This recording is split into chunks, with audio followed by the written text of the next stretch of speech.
coñecín a Xosé hai moito tempo, pois precisamente facendo cousas como esta maravilla. Temos, a verdade, unha relación importante, porque el, alén disto de aquí, é patrón de pesca, é poeta, ten días que duran 48 horas, non como o resto dos mortais que lle duran 24, e o peor de todo é que cada hora del ten como uns 120 segundos, máis outros 800 minutos cada hora, co cal eu non sei realmente como saca tempo para todo. Pero o bo de todo é que ten sobre todo unha conversa moi ricaz. Eu con el falo de peixes, falo de distribución de peixes, falamos de poesía, falamos de todo, e a verdade é que sempre é gratificante como mínimo para min. Eu non sei se ele ten a mesma sensación, pero como son unha persoa egoísta, me gusta absorber e captar xente. Iso é unha cousa que temos tamén os biólogos moitas veces, que somos observadores.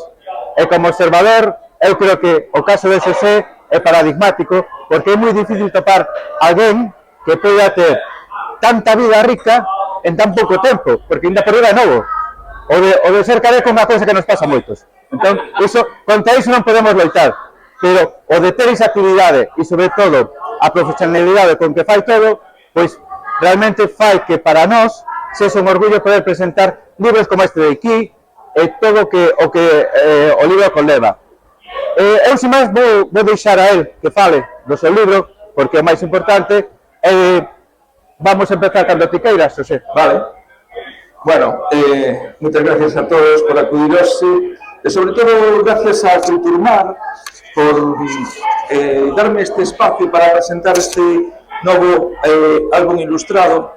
Eu creo en asociacións como Culturmar, que creen no noso pasado mariñeiro, que queren que toda esta maravilla, esta riqueza mariñeira, a nosa costa, os nosos peixes, as nosas velas, os nosos mastros sigan perdurando no futuro. Este é un libro que se pode dicir é un libro de derrota, pero tamén é un libro de esperanza, porque eu que describo en ele a actualidade da flota pesqueira galega. Eu son mariñeiro de toda a vida, son mariñeiro da Costa da Morte, de Fisterra. Nacín ao lado dunha casa onde o patrón se movía nun motor allón de 24 cabalos, tiña un bote onde íbamos a largar os trasmallos para pescar robanizas, sargos, onde traballamos o xeito. Eu vivín todo ese mundo. Ora, por suposto que está todo máis actualizado, pero vexo que este mundo, desgraciadamente, o mundo da pesca, o mundo dos mariñeiros, acábase por temas, sobre todo, burocráticos, políticos. Eu creo que, sinceramente, nos queren sacar do mar. Entonces, este tamén é un libro de resistencia, un libro de resistencia mariñeira. Bueno, é o segundo álbum ilustrado, dicirvos que teño publicado 6 libros, 4 poemarios. Este é o meu segundo álbum ilustrado. Empeza, pois, facéndolle unha homenaxe a un barco maravilloso que tendes aquí no encontro, que se chama o Chasula de Isidro, un barco no que eu naveguei, coñecín a Illa de Rúa. É un barco recuperado, como que un barco que iba para desguace, lo recuperou, está facendo cousas maravillosas.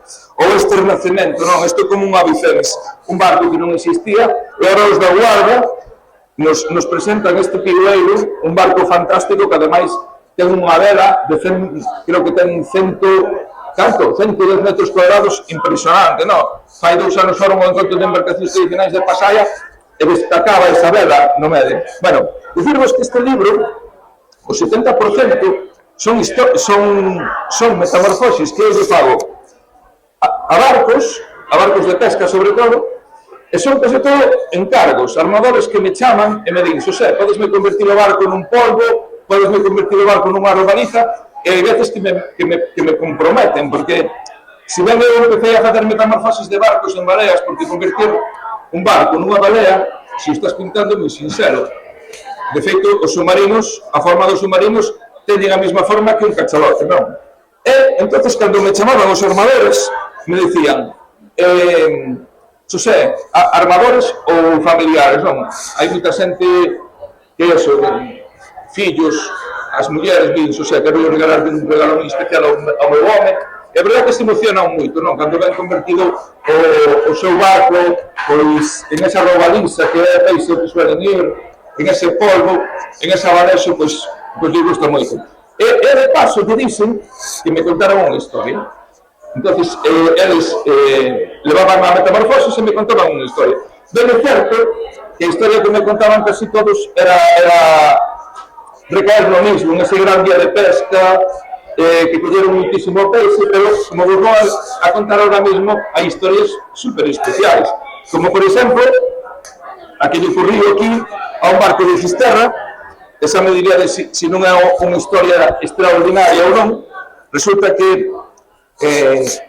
vos dixen antes que este é un libro de resistencia, porque precisamente estes tres barcos que hai aquí, estas tres encargas, son de mariñeiros novos, que non pasan de 40 anos, andan a distintos oficios, como pode ser o pincho, como pode ser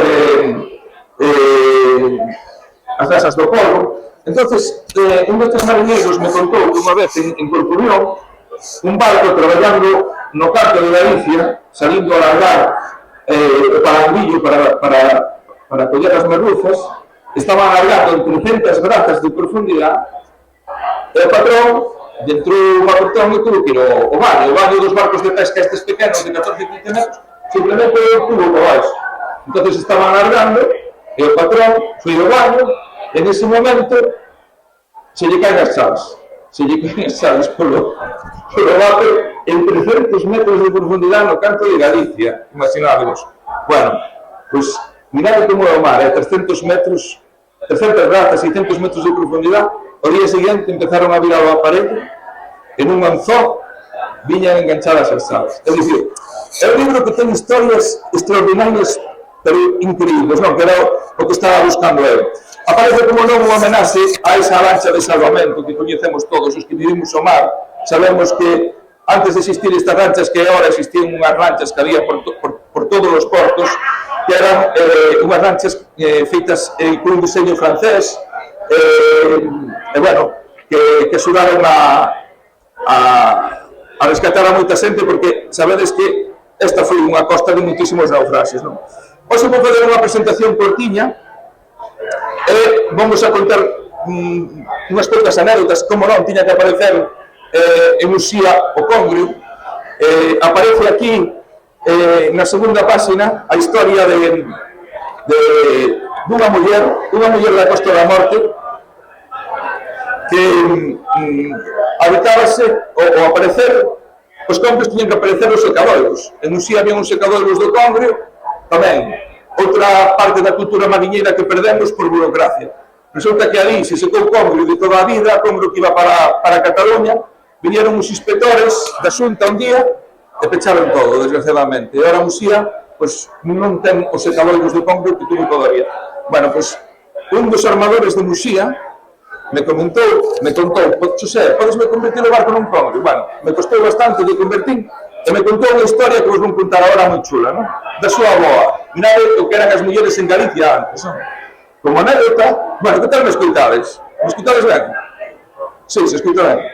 Como anécdota que me contou o propio David, que é o armador deste barco, vou citar aquí o nome da súa avoa Celia Arrichinola, da estirpe das mulleres que traballan no mundo da pesca como os homes, e que foron e son parte fundamental para que a cadea peixe e prato funcionase perfectamente. Dedicábase a vender o peixe que pescaba o seu home, e para transporte utilizaba un burriño. O animal tiña o nome de burriño boiño, Cuco e Cuquiño. Resulta que iba a vender o peixe a Lires, que era o lugar onde máis xente lle mercaba. Cruzaba o río en marea baixa e evitaba ter que camiñar 7 kilómetros. Pero o problema era cando subía a marea. Entón, ela foi capaz de adestrar a Cutiño para que subise unha gamela. Imaginade unha pequena embarcación de pouco máis de 3 metros cargada de peixe, coa peixeira e co peso extraordinario dun burro. Pero Celia conseguiron. Bueno, aquí vedes mulleres firmes da Costa da Morte que para vender peixe metían na súa propia gamela de 4 metros un burriño para transportar o peixe. Bueno, unha historia triste, a historia de Abraham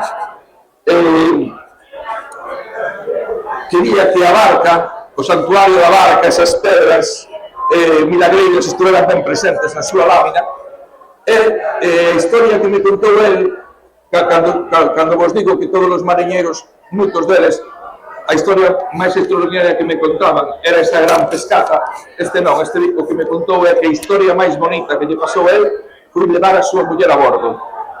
Entonces, a súa muller embarcou nunha marea de bonito que durou aproximadamente uns 15 días, e él, aquí en este texto, conta como, estando coa muller, bueno, pois, foi o mellor que lle pudo pasar en toda a súa vida dedicada ao mar. Desgraciadamente, pois, Abraham, que tiña 45 anos, morreu, pois, fai un mes e pico ali en Muxía, que ya vamos facer. Sin acontecendo historias extraordinarias, na Costa da Morte están en pé os restos da última factoría baleeira de toda Europa, nada máis e nada menos que de toda Europa. Ahora mismo a Diputación da Coruña está intentando recuperarla para facer ese gran museo dedicado aos cetáceos que ben o merecen.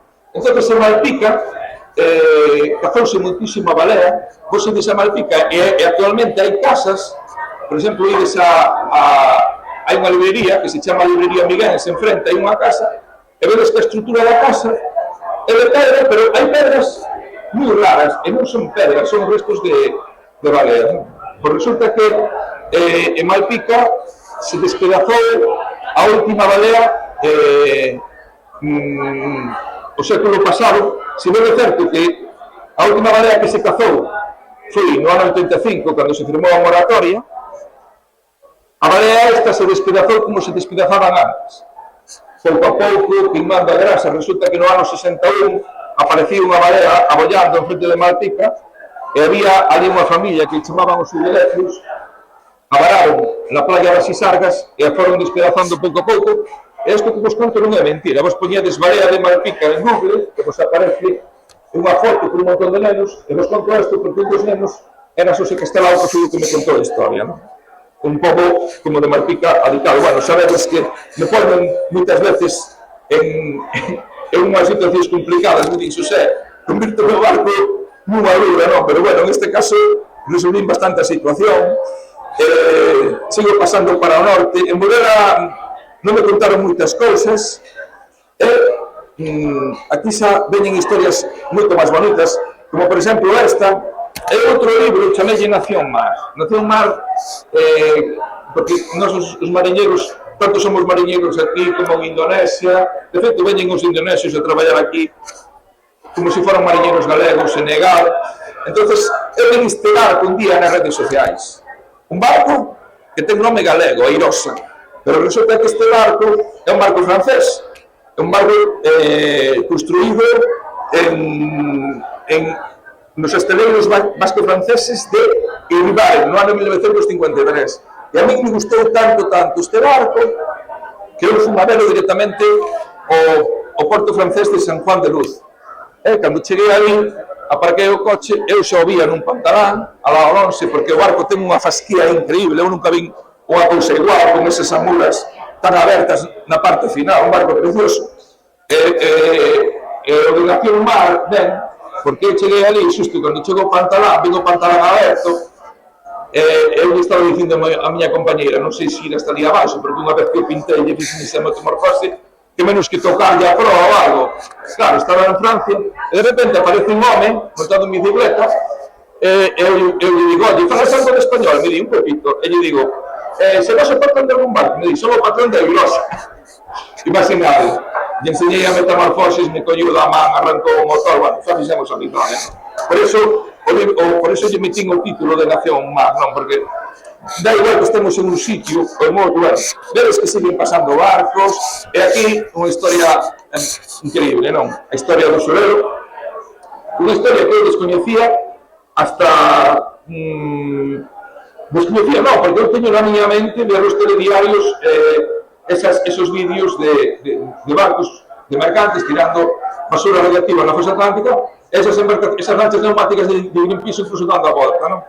Pero, cando fixen o libro de Nación Mar, o meu álbum ilustrado anterior, me parecía unha historia tan bonita a de que un barco de aquí, de Ribeira, sin compromiso ningún por parte do patrón, ceder o barco fora da fosa atlántica, denunciaran internacionalmente todo o que estaba pasando, pois tiña que estar en ese libro.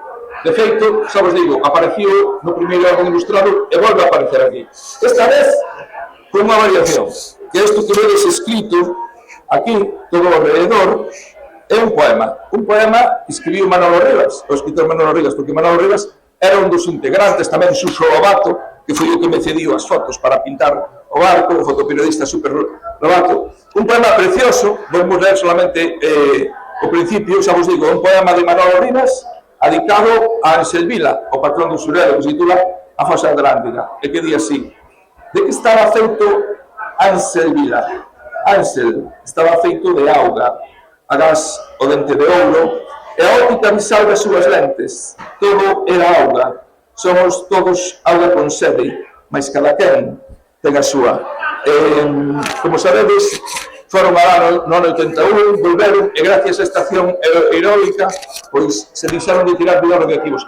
Volve a estar na actualidade, porque un buque francés está mirando como está. Resulta que atoparon máis de 3.500 videos tirados en frente de nosa costa, e ainda non se sabe os efectos nocivos que pudo ocasionar, non? Unha historia maravillosa do barco, desgraciadamente non queda nada, foi unha pena, fundiuse, despedazouse, pero bueno, está ben. Cando vão presentar os libros os colexios, os nenos metense na cabeza, non? Imaginar que barcos de Holanda, de Inglaterra, de Suecia, viñeran a tirar toda a súa merda radioactiva en frente das nosas costas. Nesta lámina tamén aparece a propia carta mariña que aparecía na derrota do Surero, un mapa de Galicia, o vosso porto de Ribeira, unha línea imaginaria, porque daquela non sabía a situación concreta, que donde o patrón creía que podían estar os barcos. Manolo Rivas me contou unha historia tamén moi bonita relacionada cos cetáceos.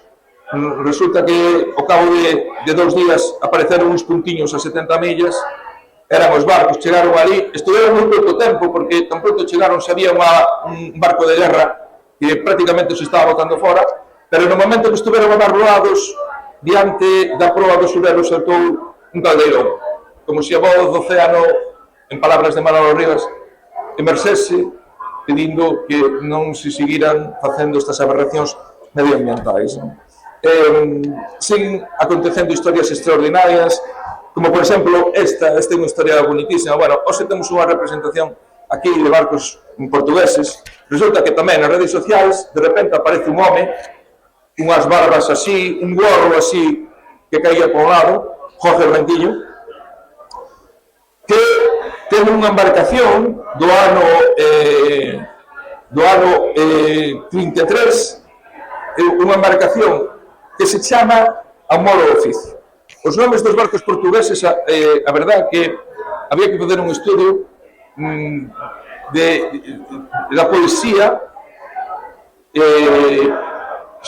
os nomes portugueses e a poética, porque en Galiza somos, digamos, moi amigos de meter nomes de pedras, Illa Lobeira, Punta Galera, ou nomes de virxes, non, hai moitísimos barcos, Virgen Blanca, Santa Rita, ali en portugués, en Portugal non, eu flipei, Epopeia do Mar, Amor ao Oficio, Ollo Azul, é verdad que cheguei ao porto de Sesimbra e alucinei con todos os nomes desas embarcacións, non?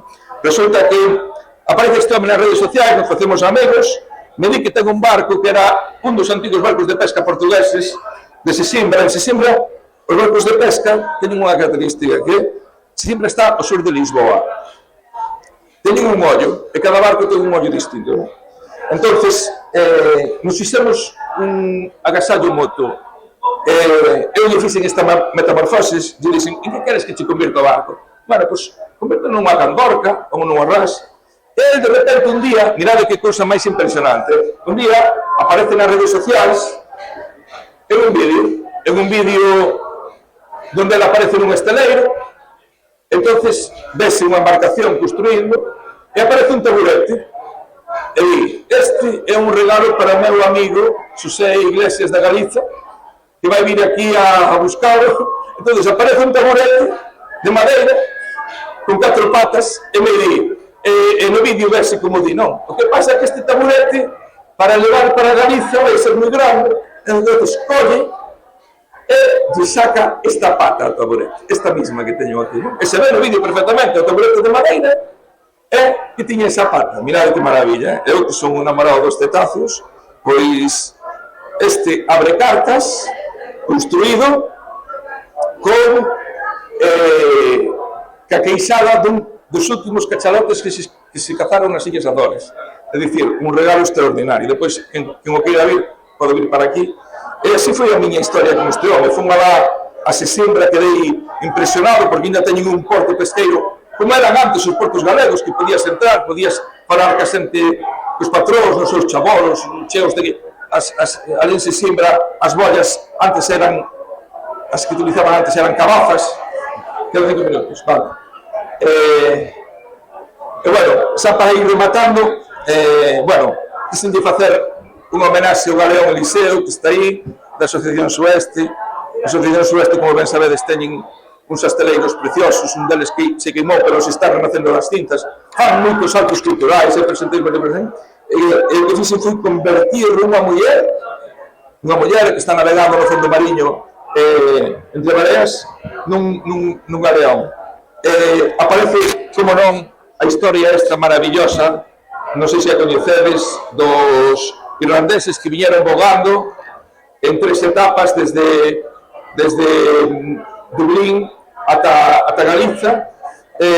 O primeiro ano chegaron a Francia, o segundo ano chegaron ao País Vasco, e o terceiro ano chegaron a Coruña, xusto onde tiña o barco. Que pasa? Que eu non sabía que iban a chegar, non sabía desta historia, senón ou se esperaría que as máis abertas. Eso sí, pararon en Mugardos a probar o polvo a Mugardesa tamén. Bueno, unha historia impresionante. Un día erguinme, o día de Reyes, na televisión de Galicia estaban dando a reportaxe, que vos recomendo, de Camino Bollás, chamase así, que, bueno, ven a recrear o que é esta mitoloxía de que da Torre de Hércules, Breogán mandou un fillo a ver que pasaba en esa illa en Irlanda, chegou ali, o mataron, e depois Breogán conquistou Irlanda. De feito, hai un gran libro, unha gran biblia irlandesa que se chama o Libro das Invasións, donde eles recoñecen que descenden dos galegos, non? Entonces, este curraja agora mismo está en Vigo, acabou en desgracia, quixeron proseguir co camiño buscando esa illa misenaria de San Brandán, e o cuarto ano, non sei de que porto saliron, igual de Padrón, pero chegara ao Miño, a embarcación zuzubrou, e morreu un deles que precisamente era un poeta, non? Xa vos digo, a embarcación está en Vigo, e remate, xa cae aquí un amigo grande como é Pablo. A verdade, Pablo, que eu cada vez que falas, que dixeches antes que che gustaba como falaba, pero a verdade que é un coñecimiento de todo o que pasa no mar que me parece impresionante todo o que contas. Contarvos esta última historia adicada aos buques oceanográficos. Un día Pablo me chamou e me dixo: José, vamos a botar un barco, o donde ven, me gustaría que fixeras unha metamorfosis. Bueno, aí está. Vou cortar un momentiño, porque isto, xa que son o presentador, voulle facer unha homenaxe precisamente desta embarcación a Xosé, porque así, como temos 5 minutiños, para que queira que lle asine o libro, conto vos un poquinho sobre esta historia, vos parece? E ademais, quero darlle unha sorpresiña, Entón, se me deixades, voulle sacar o micro, vou me poñer eu, el vaise sentar para o que queira asinar libros, e isto te espera así, non? Así. Perfecto. Bueno, mentras Xosé, o que diga é certo, eu falei, bueno, xa tínhamos certo coñecemento, e nós estábamos a facer o que posiblemente sexa o mellor buque a nivel mundial de oceanografía que hai, que se fixo en Vigo. Entón, bueno, estivemos falando moito deste barco, e que, ademais, é un barco que está moi ben optimizado en formas, é un barco que está moi preparado para a exploración a grande profundidade, e sempre, a mí me gustou, polo seu tamaño por todo, asociado o que, sobre todo na zona de Fisterra, que ben falaba él, se chamaba o chimano. O chimano era, pois, aquel cachalote grande. Viña a ser, pois, podía ser Moby Dick. Aquela, pois, bueno, esas historias dos grandes leviatáns que había no mar, e que entón, pois, bueno, él, a verdade é que colleu moi ben a historia e adaptouna. Eu, con ese traballo, que aparte o libro, non só ten as historias, porque son os propios buques en sí, sino que podedes ver unha representación de todos os faros, de moitos detalles que son preciosos. O sea, non é únicamente un libro como tal de historia, sino que ainda corrida é quen de captar unhas imaxes que posiblemente a nós nos pasen desapercibidas, pero que captan máis por a visión, porque o máis bonito do libro non é que teñamos unha reflectido buques, é que tenta plasmar espíritus, que é o máis bonito. O sea, o buque non sempre o tratamos como unha cousa pois, material. Non, non é tan material. O buque ten historia. Ten a historia de quen o fai, ten a historia de quen o vive, o crea e o forma para que realmente sirva para o juicio que ten. Entón, iso crea unha mistura entre un armador, o propio constructor e a xente que habita que fai que cada barco sexa diferente. Ese espírito foi o que realmente desta a reflectir neste libro. Bueno, pois, como teníamos a sedes de un libro y de una construcción, y si este ordenador me ayuda, esto ya... ¿Qué? Sí, sí, vale.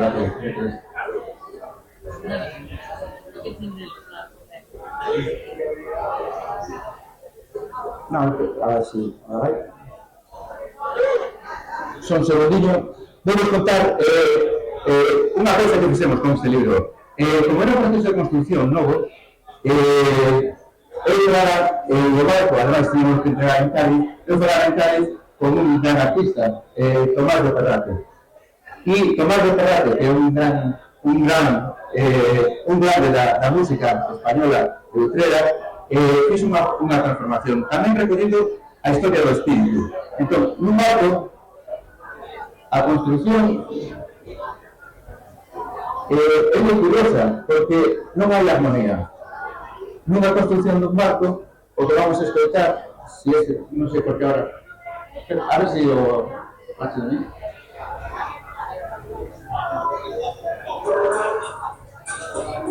Isto é unha construcción dun barco. Se dice así, con ruidos. Bueno, para ver ruidos, non. Isto é tamén o espírito do que eran as forzas que había en Andalucía. Andalucía é un sitio onde había moitas minas e se traballaba o ferro. Entón, unha música asociada a todas as ferrerías eran as tonás ou os martinetes. Isto é unha interpretación dun martinete específica para grazas ao traballo que fixo Xosé. Bueno, non vou enseñar moito porque non andamos con moito tempo, pero a idea era crear esta atmósfera que ten un barco de moitos ruidos, que parece todo un caos con 200, 300 persoas traballando a vez, cada unha no seu oficio, cada unha que parece que está traballando de forma independiente, pero que va creando unha armonía. É unha armonía difícil de topar, porque realmente o que lleva unha base rítmica. A base rítmica é a que dá, sobre todo, os martinetes. Bueno, se visto de aquí, o barco foi avanzando e aproveitamos e lle roubamos aquí un poema que fixo Xosé, que, bueno, é bueno que lle de fondo, é tamén un tema organizado sobre o chimán. Entón, eu vou deixar aí posto de final, e se queredes preguntarle alguna cousa a Xosé, temos medio minuto, ou se non, os que quedan casi nun libro, aquí está o libro, a quien lle interese, está aquí o libro. E nada, simplemente para despedir eso, agradecer moitísimo a Xosé, toda a dedicación que está poniendo, toda a súa arte, que xa vos digo, é impresionante e que siga por moito tempo. Gracias.